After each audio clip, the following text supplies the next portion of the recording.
Imagine Evil Dead 2 meets a Twitch stream. Yeah, Deadstream is that chaotic. And to be honest, it's kinda brilliant. Welcome back to the channel.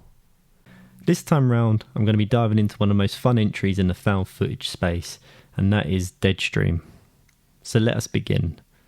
Found footage horror is one of those subgenres that's done many times before, and to be honest, it can be a bit lazy, low effort, or at times just plain boring. At some point, all of us would have sat through endless amounts of shaky cam, people wandering in the dark, and main characters making the worst decisions possible. But every now and then, a film comes along and reminds you why this format actually works in the first place. Deadstream is that kind of film. No! Ah! Ah! No! Ah! No! No! No! Ah! Ah! Ah! Ah!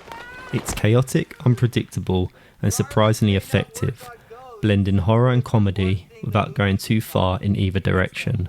It takes found footage and injects it with actual energy.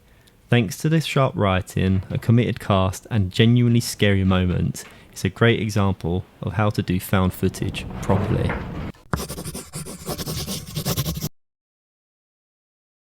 Deadstream follows a disgraced live streamer called Sean, who's trying to win back his audience by spending a night in a supposedly haunted house called Death Manor.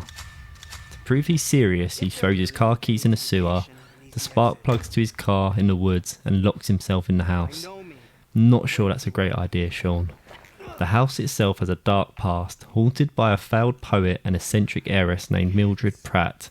Since her death, anyone who stayed in this house has met a mysterious end. As the night unravels, Sean live streams the whole thing, but things escalate fast, from spooky symbols to unexpected guests, and finally, full-blown supernatural chaos. Exercise ghost children. I don't think that's a good idea. Why not?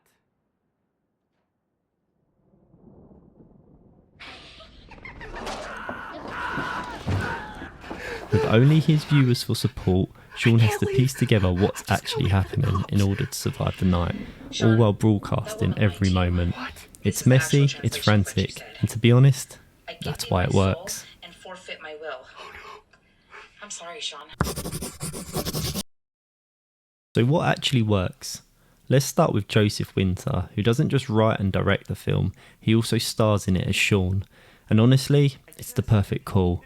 The whole movie revolves around just two characters, Sean and Chrissy, / Mildred. And somehow Joseph manages to make Sean weirdly likeable, even though he's obnoxious, loud, and kinda the worst. His energy is wild, his comedic timing is sharp, and his delivery keeps you watching even when he's being completely ridiculous. The film manages to balance two very different tones, genuine horror and absurd comedy. And the thing is, both work. The comedy relaxes you and gets you laughing, then all of a sudden it hits you. A jump scare or something deeply unsettling. It's clever, disarming, and chaotic in the best possible way.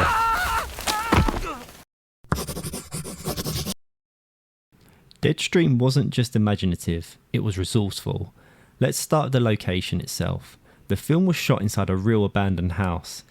And get this, half the crew actually thought it was haunted. There were rooms that people refused to go into alone. That kind of real world tension definitely carries through on screen. Now let's talk effects. Just like Terrifier, this is another film that proves low budget horror can still hit hard. The team went all out on the practical effects, prosthetics, goo, slime, everything was handmade. There's no CGI safety net here. And that's exactly why it feels so raw and so real. To capture those eerie ghost moments, they use infrared lighting and then remove gear with rotoscoping in post-production. That gave them creepy detail without sacrificing the caught-on-tape vibe. And the creature scenes? Absolute chaos, but in the best way possible. Undead attacks, fast, messy, unpredictable, it all totally works. Nothing here is completely polished, and that's what makes it perfect. It's horror that feels tangible, gritty, and alive. Deadstream leans into its limitations and turns them into strengths.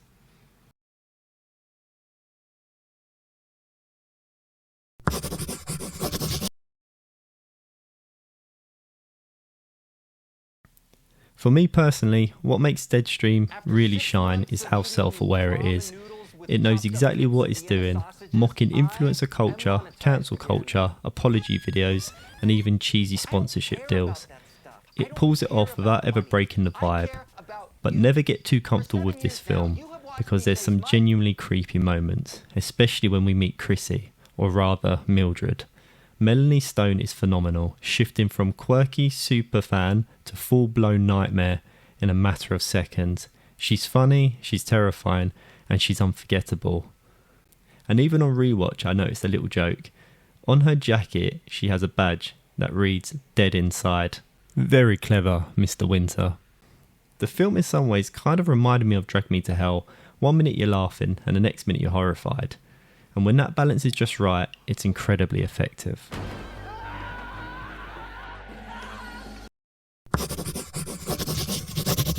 My final thoughts on this film. I genuinely love it. I've watched it multiple times now, and even rewatching it for this video, it's just so much fun. From the start to finish, it keeps you locked in.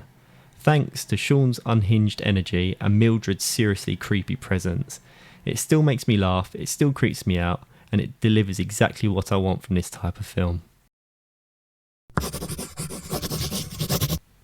So what did you think of Deadstream? Did it make you laugh, scream, or just cringe? Drop your thoughts below, and don't forget to like and subscribe for more horror reviews every week. We did it, people.